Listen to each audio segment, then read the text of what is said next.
Hey, my name is Greg Baldwin, and I am a character designer.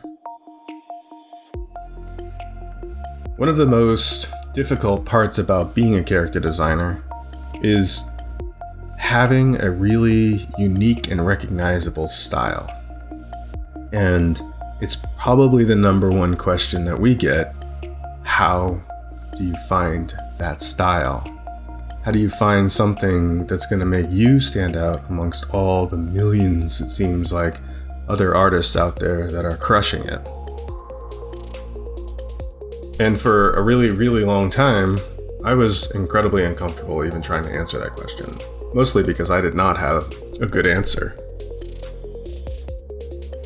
But it's clear to me now than it ever has been, as I've been taking a much closer look at my own work and what makes me happy about making it, that I may not ever reach that point, that I make a piece that I think is great, and that is okay. I think as artists, we all are really self-critical. We look at our own work and we look at how we could have improved it, how it's not our best work, and that's why we continue to get better. Because we don't see that critique as a detriment, as a failure. We see it as a new line in the sand that we need to go beyond the next time we sit down to make a piece.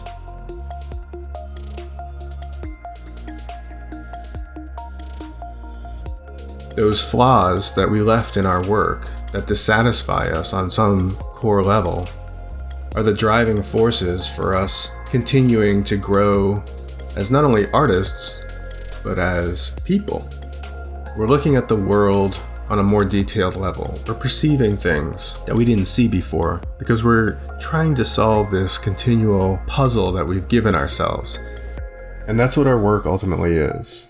It's a culmination of all of our quirks and eccentricities and how we bring those together to interpret the world in a unique way and invite other people to come and experience it.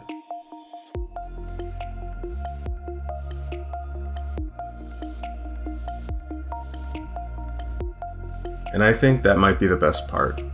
While you might not always be in love with what you're creating on any given day, what you are creating is something that other people will continue to fall in love with and look forward to. The more you push yourself, the more they're going to want to go on that journey with you and continue to be the biggest supporters of your work.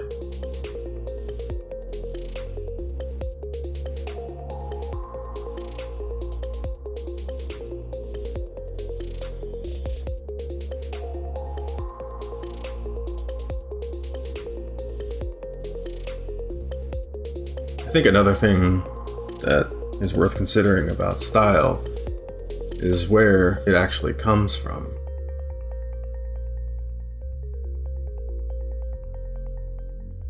Style is usually born out of repetition, drawing a hand or a foot or an eye just over and over, and breaking it down into those essential shapes. And that choice is completely up to each individual artist. How they represent forms, how they represent an ear, how they represent an eye, by breaking it down into the more simplified forms, to the forms that they feel are essential to getting to the core of what that shape or form is, becomes this sort of unique shape language that is coming purely from that one particular artist. Oftentimes, the way an artist draws an ear or a hand or something else on that character is something they become well known for, something that's recognizable. Ultimately, that ends up being what their style is. But by having this kind of shorthand of building blocks and forms that they can draw from as they've practiced each individual piece over and over, it allows them to focus on the bigger picture. What's the question we're actually asking?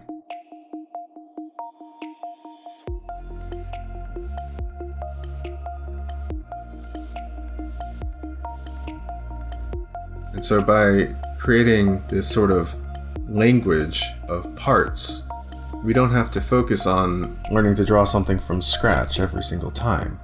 And then the byproduct of that is that hopefully your style of how you've chosen to reinterpret these forms over time begins to permeate each piece that you make. That's how a style can be born, is out of this iterative, repetitive process, which can be really exciting. Anytime that we start making active choices to help create this sort of unique voice that each of us has is one step closer we have to having a really unique style.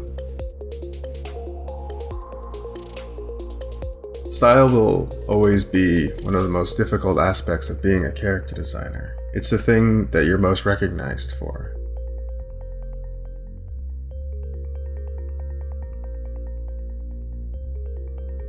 But if we put the time in, and if we can kind of take a step back and recognize that really our style has been there the whole time, then we can focus on what's important. Designing truly compelling, exciting, unique, and memorable character the way only we can.